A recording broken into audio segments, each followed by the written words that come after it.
I hated the fact that people used to be, I used to hear the thing like, oh, children should be seen, not heard. It's like, what the fuck is that? Like, no, children need to be heard, seen, and they need to feel like they mean something. So graffiti gave us that, even as dysfunctional as that was.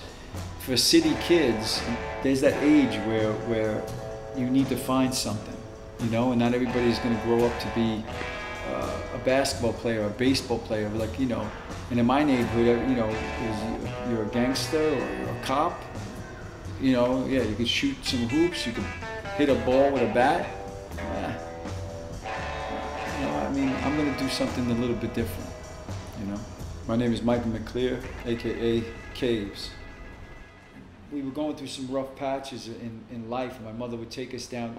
My mother would take me out of school. My mom was raising us as a waitress, so times were tough, and she had to take me downtown to the welfare offices, and I would be her little man. So I was like a little protector, right? But I'm only 10 years old.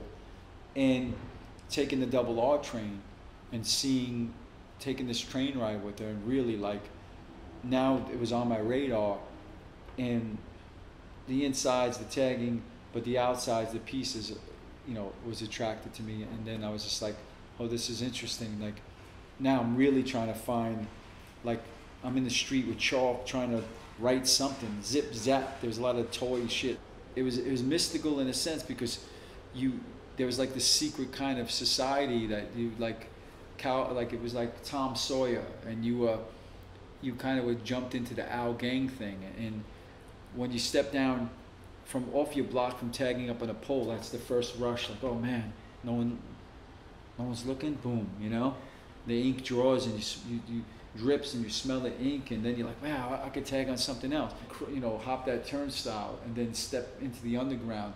Is that when it really becomes something? When the first time you step into a layup and you hear the motor hum of the train, and you know, that excitement that you could get caught doing this, or that excitement that you could die because of the third rail or the trains that are coming. I could never replace that kind of feeling, even though I've been on stage in front of, you know, 30,000 people singing. There's nothing like being that little kid jumping down into the gravel of the tracks and really going in. And that's what so appealing about graffiti for children, you know. It's like it's definitely an adventure, and something that you think that you're doing something almost like a Robin Hood kind of mentality, like you're gonna beautify these gray, dark surroundings. And it taught me so many lessons: camaraderie, you know, branding, marketing. It taught me a lot of lessons: to stand up for yourself, to have a goal, to be driven. I think all those things applied in my life through anything I got into, the music business, the you know, the rap band, the Lords of Brooklyn, the acting. I always approach it as a graffiti artist. I'm gonna go get up and go put in the work. It gave me discipline. It gave me a lot of those things, and it gave me a brotherhood too. As much as dysfunctional that could be, because graffiti is very competitive. It also has a competitive thing. It has all those things I think kids find in a hockey team and baseball or whatever.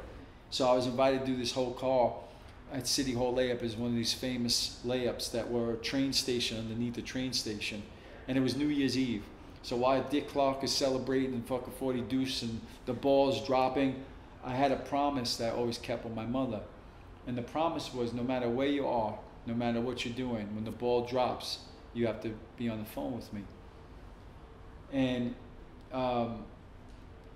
so you sneak down into City Hall. There was a little hole at the end of the station where you could either get down from there was multiple places to get down from, but this little hole at the end of the station, you know, got me into City Hall. And there I met them with the rest of the fellas, and I got this bag full of paint, and everybody's doing their thing. And we're we're a good ways into this train car, and I said, oh shit, you know, it's almost 12 o'clock. They're like, where you going, kid? You know, where you going? And I said, I gotta get to a phone. And they're like, you're gonna fucking get us busted, blah, blah, blah. So I like a little rat, I got back up through the hole, and I ran around the station looking for a payphone.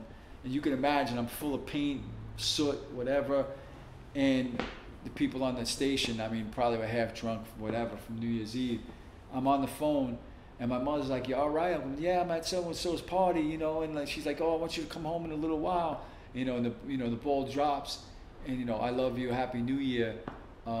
She's like, "All right, you're safe. You good?" And I'm like, "Yeah, Mom, I'm great, you know." So I go back downstairs, and we continue to do this whole car, and I think I had to split a little early, and Money finished up the car. Strider did an epic car with Braze, and it was one of those train cars that at 13 years old I was part of this production that was like legendary, a Bad Company, from New Year's Eve in 1983 to 80, I think it was 83 into 84. So yeah, that was one of those moments.